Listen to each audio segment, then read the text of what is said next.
नमस्कार साथियों, स्वागत है आपका निष्कर्ष आगरा के इस डिजिटल ऑनलाइन प्लेटफॉर्म पर। मैं ब्रजेश निगोरिया निष्कर्ष परिवार की तरफ से आप सभी लोगों का हार्दिक स्वागत, वंदन और अभिनंदन करता हूं। आज जिस प्रकरण को लेकर मैं आपके सामने उपस्थित हुआ हूं, मैं आपको बता देना चाहता हूं, आज हम समास प्रकरण पर चर्चा करने के लिए जा रहे हैं। समास एक ऐसा शीर्षक है, एक ऐसा टॉपिक है जिसमें लगभग सभी एक दिवसीय परीक्षा में यहाँ से प्रश्न लगातार पूछे जाते रहे हैं। तो क्यों ना हम आज इस एक प्रश्न की तैयारी के लिए, एक नंबर के लिए, यहाँ से 1 या 2 नंबर का प्रश्न आपसे पूछा जाएगा, ये निश्चित है, ये नितांत सत्य बात है। तो क्यों ना हम इस प्रकरण पर आज इतनी बारीकी से अध्ययन करें कि आज के बाद आपको समास पढ़ने की आवश्यकता दोबारा न पड़े। क्यों पुनः पढ़ने की आवश्यकता क्यों पड़ेगी, यदि उसको हम आज बेहतरीन और शानदार तरीके से यदि पढ़ना चाहें तो आज का हमारा जो टॉपिक रहेगा वो रहेगा समास के बारे में। तो सबसे पहले हम समास के बारे में कुछ चीज़ें जान लेते हैं। इसके लिए मैं आपको इसकी बाहर से थोड़ी सी आउटलाइन बना के थोड़ा सा समझाना चाहता हूं कि समास है क्या, और इस चीज़ को जानने के लिए समास क्या है हम छोटे छोटे कुछ बिंदुओं पर नज़र डालते हैं। जैसे सबसे पहले यदि बात की जाए तो हम देखेंगे समास के बारे में। सबसे पहली बात कि समास शब्द की व्युत्पत्ति कैसे हुई है। समास शब्द की व्युत्पत्ति कैसी हुई है। फिर उसके बाद जब दूसरी नज़र डालते हैं तो दूसरी नज़र में ये पता करेंगे कि समास शब्द का शाब्दिक अर्थ क्या है। समास शब्द का शाब्दिक अर्थ क्या है। यहाँ से जब हम आगे बढ़ते हैं तो आगे हम तीसरी चीज़ जानेंगे कि समास शब्द का विलोम क्या है। ये प्रश्न बार बार परीक्षा में पूछा जाता है कि समास शब्द का विलोम क्या है। उसके बाद अगली नज़र जब हम डालते हैं तो हम जानेंगे कि सामासिक पद क्या है। समास शब्द में यदि इक प्रत्यय जोड़ दिया जाए तो बन जाता है सामासिक पद, और इसी को कहा जाता है समस्त पद। तो हम सामासिक पद के विषय में भी जानेंगे और समस्त पद के विषय में भी जानेंगे। उसके पश्चात जब अगली स्लाइड पर देखिएगा, इसके बाद हम जानेंगे कि समास विग्रह क्या होता है। समास विग्रह क्या होता है। उसके बाद जानेंगे कि वर्ण विधि और पद विधि क्या है। दोनों में अंतर जानेंगे कि वर्ण विधि और पद विधि में क्या अंतर है। इस स्लाइड को थोड़ी सी छोटी करके देखेंगे।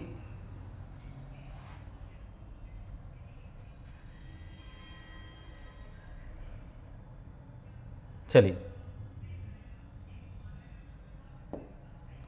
इसके बाद जब अगली बात आती है तो वहाँ हम जानेंगे वर्ण विधि के बाद कि पद की प्रधानता किसे कहते हैं।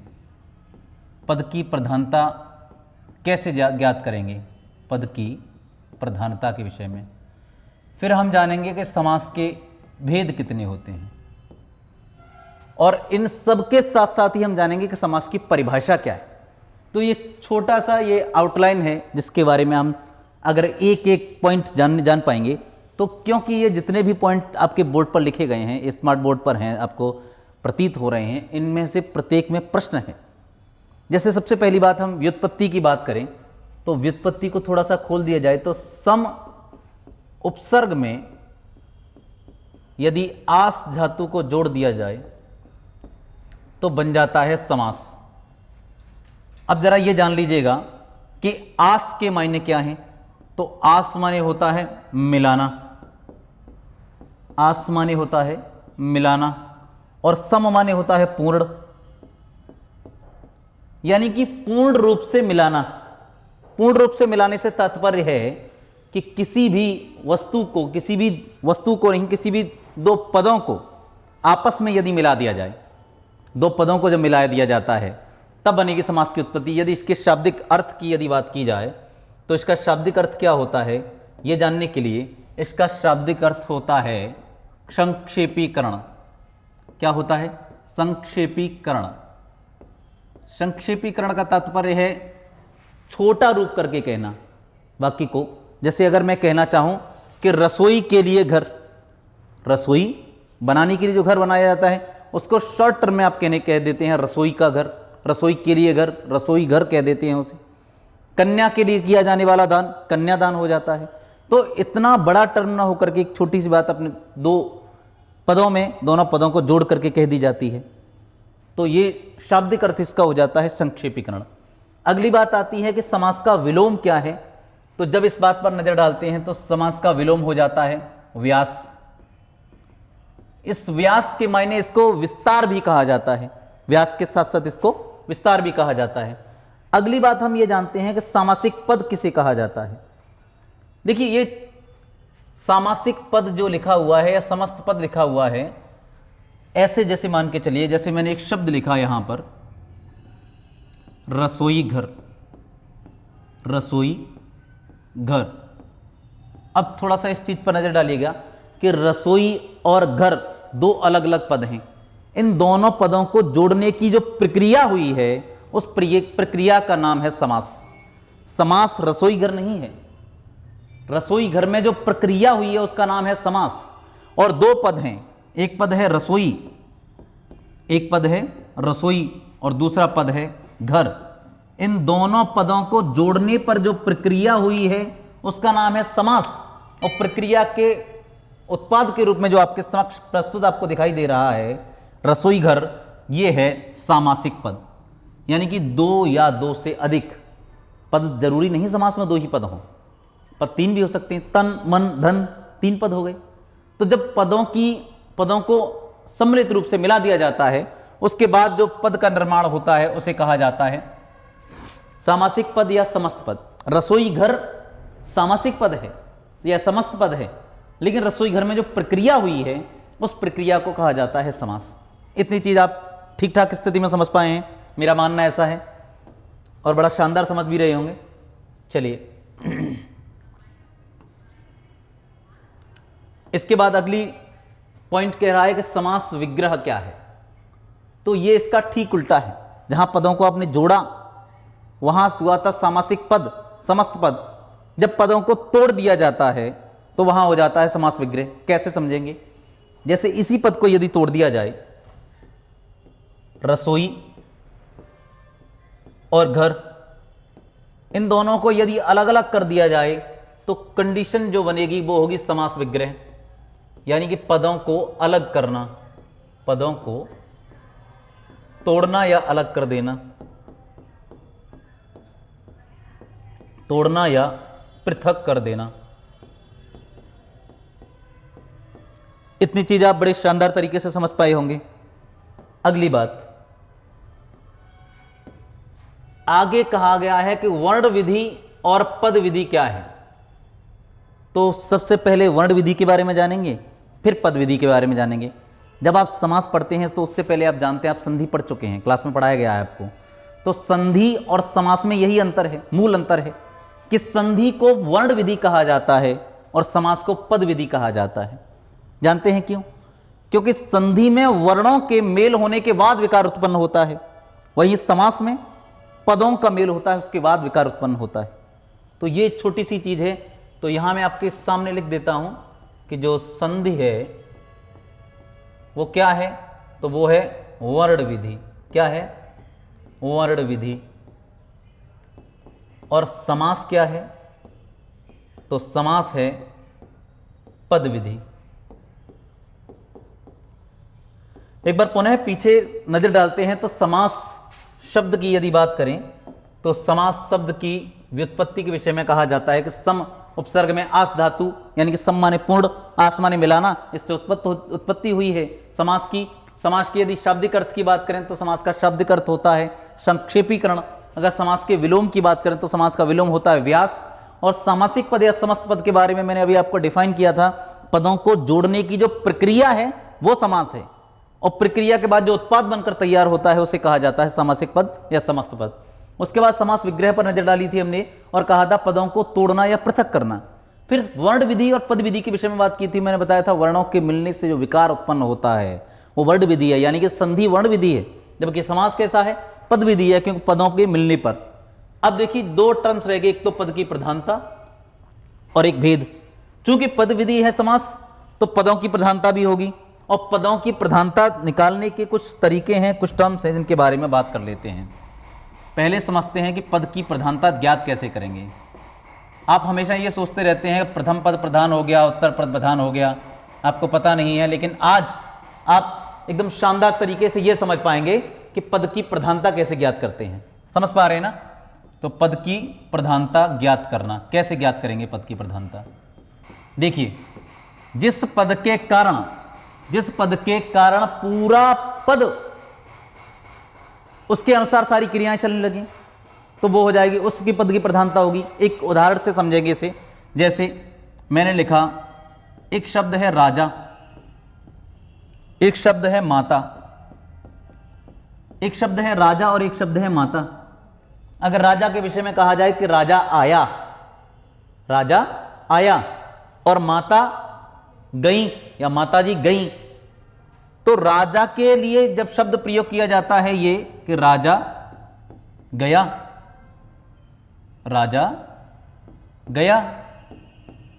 या माताजी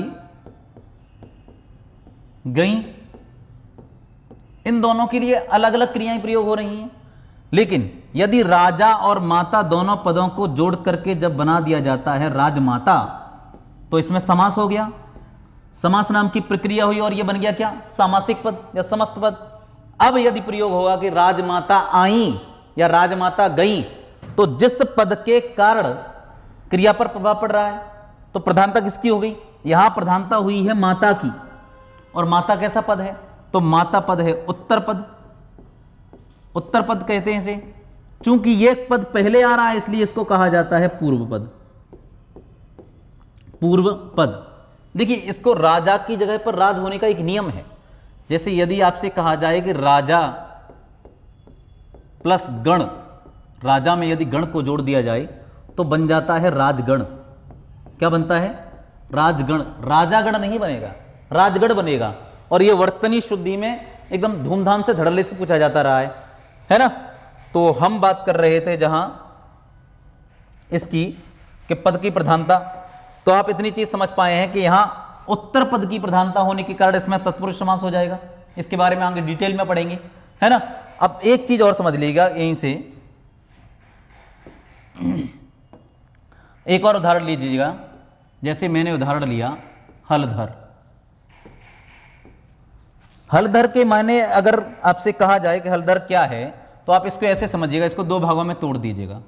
एक तो हो जाएगा हल और दूसरा हो जाएगा धर। हल को धर माने धारण करने वाला, धर माने धारण करने वाला, धर माने धारण करने वाला। अब देखिए जरा, हल को धारण करने वाला, हल को धारण कौन कौन कर सकता है? हल को धारण बैल भी कर सकता है, हल को धारण ट्रैक्टर भी कर सकता है, ट्रैक्टर भी कर सकता है। किंतु हलधर का अर्थ न तो बैल हो जाता है न ट्रैक्टर हो जाता है, इसके लिए एक तीसरा शब्द ही प्रधान हुआ जा रहा है, और जिसका नाम क्या हो जाता है? बलराम। कृष्ण के अग्रज का नाम है बलराम, तो यहां बलराम शब्द बन जाएगा। तो यहां ना प्रथम पद की प्रधानता है ना उत्तर पद की प्रधानता है, और प्रधानता किसकी हो गई? बलराम की। तीसरे पद की प्रधानता हो, किसी अन्य पद की प्रधानता हो गई। तो अब आप समझ पाए हैं कि पद की प्रधानता यानी कि जिस पद का किसी वाक्य पर या किसी शब्द पर सर्वाधिक प्रभाव पड़े वही क्या होगा? उस पद का प्रधान होगा। तो अब आप समझ पाए हैं। और एक चीज और जानते रहिएगा कि मुख्यतः अधिकांश दो पद होते हैं, जिसे इसमें एक को कहा जाता है पूर्व पद और दूसरे को कहा जाता है उत्तर पद। एक को कहा जाता है पूर्व पद और दूसरे को कहा जाता है उत्तर पद। जो पहले आए उसको पूर्व पद और जो बाद में आए उसको उत्तर पद कह दिया जाता है। अगली बात कि समास की परिभाषा को तो ऐसे मेरे मुखारबिंद से ही सुन लीजिए। समास की परिभाषा को आप, जब दो या दो से अधिक पदों को मिलाया जाता है तो इस मिलाने की प्रक्रिया को समास कहते हैं, और इस प्रक्रिया के बाद जो उत्पाद बनकर तैयार होता है उसको सामासिक पद या समस्त पद कह दिया जाता है। समास के भेद को लेकर के बहुत तनाव जहां आप में रहता है, तो उसके भेद को थोड़ा सा डिफाइन करूंगा मैं, और मुझे लगता है बेहद शानदार तरीके से आज आप समझ पाएंगे कि समाज के भेद कैसे होते हैं। देखिए, जब प्राथमिक शिक्षक भर्ती हो या आप किसी अन्य एक दिवसीय परीक्षा की तैयारी जब आप कर रहे होते हैं, तो वहाँ समाज के भेदों की पूछ लिया जाता है कितने भेद होते हैं, तो वहाँ तो आप बड़े धूमधाम से 6 बताएंगे, लेकिन आज आप ये जान पाएंगे कि समाज के भेद 6 और 4 जो होते हैं उनमें दिक्कत कहाँ है, कहाँ समस्या आ रही है। तो इसके लिए ज़रा इधर स्क्रीन पर नज़र डालेंगे जब आप, तो इसको 2 भागों में तोड़ दीजिए। 2 भागों में जब तोड़ा जाएगा इसको, तो पहला भाग जो है उसे बड़े शानदार तरीके से समझिएगा। वो हो जाएगा आपका प्रयोग या अर्थ के आधार पर। प्रयोग या अर्थ के आधार पर जब आपसे पूछा जाए कि प्रयोग या अर्थ के आधार पर समास के कितने भेद होते हैं, तो आप बताएंगे 6 भेद होते हैं। कौन से होते हैं अभी बात कर रहा हूं। दूसरी तरफ यदि आपसे पूछा जाए कि पद की प्रधानता के आधार पर समास के भेद कितने होते हैं, तो आप बताएंगे 4 भेद होते हैं। पद की प्रधानता के आधार पर, पद की प्रधानता के आधार पर, ऐसे जानते रहिएगा। तो इस समय भेद हो जाएंगे इनके 4। तो यानी कि समास के 6 भेद भी हैं और 4 भी हैं। इन 6 भेदों पर जब हम नजर डालते हैं तो आप इस चीज को समझिएगा कि प्रयोग या अर्थ के आधार पर बात कर रहा है। कौन कौन से होते हैं देखिए जरा। पहला भेद जो होता है उसका नाम है अव्ययी भाव समास। अव्ययी भाव समास। दूसरे पर बात कर लेते हैं, तो दूसरा हो जाएगा तत्पुरुष समास। तत्पुरुष समास। तीसरे भेद पर यदि नजर डालते हैं तो तीसरा भेद आपका हो जाएगा जिसका नाम होगा कर्मधारय समास। कर्मधारय समास। उसके बाद चौथा भेद हो जाएगा द्विगु समास। द्विगु समास। पांचवा भेद हो जाएगा द्वंद्व समास। द्वंद्व समास। और अंतिम यानी कि छठवां भेद हो जाएगा बहुव्रीहि समास। बहुव्रीहि समास। बहुव्रीहि समास, ऐसे जानते रहिएगा। देखिए जरा,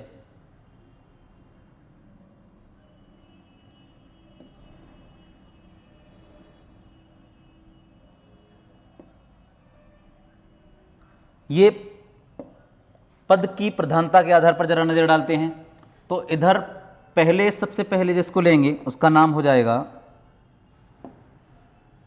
जिसका पूर्व पद प्रधान हो। जिसका पूर्व पद प्रधान हो। आप इस चीज को जानते हैं कि जिसका पूर्व पद प्रधान हो उसका क्या नाम होगा। दूसरे भेद में जानेंगे हम जिसका उत्तर पद प्रधान हो। जिसका उत्तर पद प्रधान हो उसके बारे में जानेंगे। तीसरे बारे में जानेंगे जिसके सभी पद प्रधान हो। यहां ध्यान रखिएगा, मैंने ऐसा नहीं कहा जिसके दोनों पद प्रधान हो। जानते हैं क्यों? कभी कभार 2 से अधिक पद भी आ सकते हैं, जैसे तन मन धन, इसमें भी समास है, द्वंद्व समास ही हो रहा है।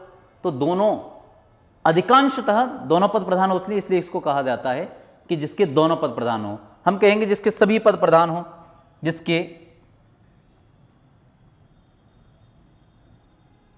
जिसके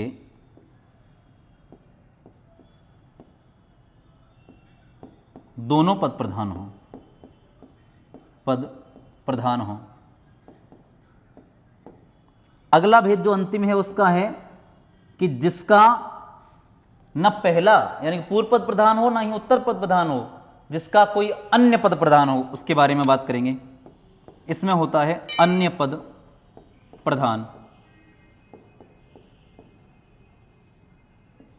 अन्य पद प्रधान। अब जानते रहिएगा, इनके अगर नाम आपसे पूछे जाएं तो आप बड़े धूमधाम से बताने में सक्षम हो पाएंगे कि पूर्व पद प्रधान है तो कौन सा समास हो जाएगा? अव्ययी भाव। अव्ययी भाव समास। अगर आपसे पूछा जाए कि उत्तर पद प्रधान है तो उत्तर पद प्रधान कौन किसका होता है, तो आप बताएंगे तत्पुरुष समास, तत्पुरुष समास। और यदि आपसे पूछा जाता है कि दोनों पद प्रधान हो तब आप बताएंगे द्वंद्व समास, द्वंद्व समास। और यदि आपसे पूछा जाए अन्य पद प्रधान है तो आप बताएंगे बहुव्रीहि समास, बहुव्रीहि समास। देखिए तत्पुरुष समास का उत्तर पद प्रधान है ना, इसीलिए यहां ये जो आपको दिख रहे हैं दोनों, एक कर्मधारय समास और एक द्विगु समास, इन दोनों का भी उत्तर पद प्रधान होता है, इसी कारण इसको तत्पुरुष का ही भेद माना जाता है।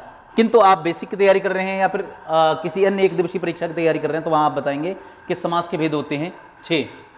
तो ये इतनी जानकारी आप इस एक प्रश्न के माध्यम से, एक पेज के माध्यम से समझ पाए हैं। तो आज हम अपने इस वीडियो को यहीं रोक देंगे और इसके बाद जो अगला वीडियो, इसका समास पार्ट 2 आएगा, उसमें हम सबसे पहले बहुब्रीहि समास पे बात करेंगे। तब तक के लिए ख्याल रखिएगा, मस्त रखिएगा और निष्कर्ष आगरा के इस YouTube चैनल को सब्सक्राइब करना बिल्कुल ना भूलिएगा, लाइक करिएगा और आपके सुझाव सदैव आमंत्रित हैं। तो कमेंट करके हमारी जो भी खामियां आपको लग रही हो या बहुत कुछ अच्छा लग रहा हो तो उसका अपने विचार जरूर प्रकट करें। धन्यवाद, आभार आपका।